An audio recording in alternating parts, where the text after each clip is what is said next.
Hey guys, if you are watching this video, I am assuming that you probably already know what restless leg syndrome is, and I'm guessing you probably know whether or not you have it.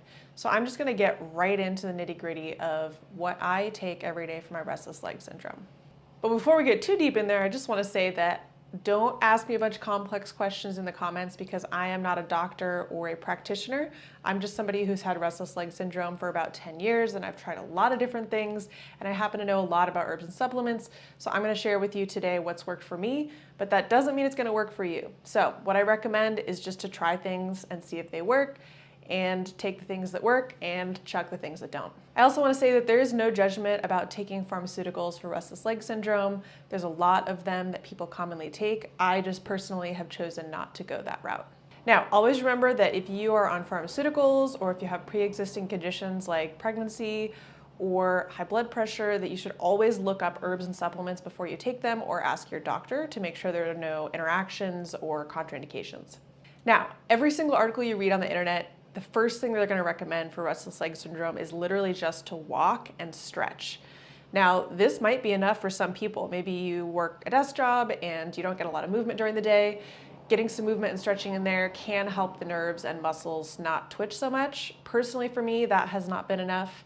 So let's talk about 4 of my favorite supplements and why I take them and why they work for me, I think. So the first supplement is actually a calcium and magnesium supplement. So technically these are 2 different things that I take together.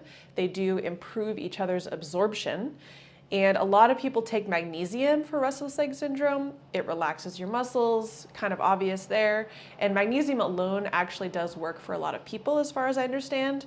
However, for me, the calcium part was actually the most key of all the things I'm going to talk about today that I discovered. Calcium, like magnesium, also plays a really important role in nerve transmissions and muscle contractions. And so if you are deficient in calcium, of course, there's going to be muscular twitching, and that is actually one of the symptoms of calcium deficiency. So in addition to my restless leg syndrome, where I get actual big leg twitches, I'll get muscle spasms in other muscles as well, like my forearms. So the calcium has been a really key part, but it does work well in the absorption with magnesium. There's other things to take it with as well to improve absorption, like vitamin D. So you can get it in a product. The one that I take right now is called Osteo Balance by Pure Encapsulations. But there's also another product I'll link below, which is basically just a CalMag citrate product from Natural Factors, and there's also one from Solaray that I've tried. I'll link them all below so you guys can look at them. What unites all of those products is that it is the citrate form. This is a calcium product that I've taken in the past that's just calcium citrate versus calcium carbonate. And the citrates are supposed to be easier to absorb for your body. So magnesium citrate and calcium citrate. There's different forms of both calcium and magnesium.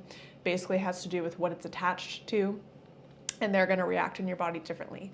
So this is my favorite. If you're just gonna take calcium, I definitely recommend this product. And they also have a magnesium citrate from the same brand. Now, if you have kidney stones or chronic kidney failure, I do recommend being really careful with taking calcium. So definitely talk to your doctor before you do. Okay, the second thing that I recommend trying, and this is something I discovered, I was reading this giant, thick Chinese medicine textbook, and I saw this citation of a study that said that there was like 100% success rate with white peony root and restless leg syndrome. And I was kind of, my mind was boggled by that, and I was really suffering at the time, so I went ahead and tried it out. I literally got white peony root pieces and made a tea with it and drank it. And it was the most significant reduction in symptoms that I had ever experienced. So that was pretty amazing. So I used to make tea, but now I take these capsules. This is from a company called Blue Poppy, which makes pretty high quality Chinese supplements. I get these on Amazon, so I'll link it below. This is called Xiao Yao Gansao Tong, which basically means like white peony and licorice decoction. So it's basically white peony root and licorice root made into a tea, and then they evaporate it and make that into a powder and then encapsulate it. So that's what's in here. So it's pretty powerful stuff. Because it has licorice in it, it is going to be contraindicated for folks with high blood pressure and anything else that licorice interacts with. So be sure to look that up because it's not just white peony root in there. And I take 3 of these before bed every day. And I'll take the CalMag and this sometimes. Sometimes I'll just take the CalMag. but when it's really bad, if I take both, it really works well for me. I do want to caution you, a lot of people get confused by this. They'll be selling white peony tea, which is actually just a type of white tea, which is like tea leaves, like green tea. It's just a different form. And that is not the same plant. That is the Camellia sinensis plant. I am talking about Peonia lactiflora, which is peony, which is actually like the same peonies that grow in your garden. So you could grow this. Basically, I've never tried this actually like doing it from scratch before, but you could dig up actual peony roots and peel the bark off.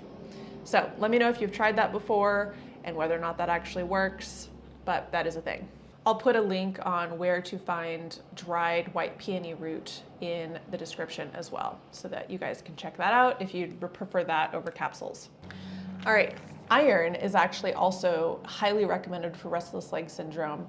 And I think probably depending on the person, like which deficiencies you have, this might work better than calcium for you and whatnot. I take this every so often because I think calcium is my main deficiency, but I think iron is maybe a lesser deficiency. So I'll take 1 or 2 of these every week or month. But for those who have more severe anemia, this is definitely something to think about taking every day. This is called Easy Iron, which is supposed to be high bioavailability and easier on your stomach. That is something you should know before taking an iron supplement, is that it can be kind of hard on your stomach, can give you indigestion and kind of cause some pain if you don't take it with food especially.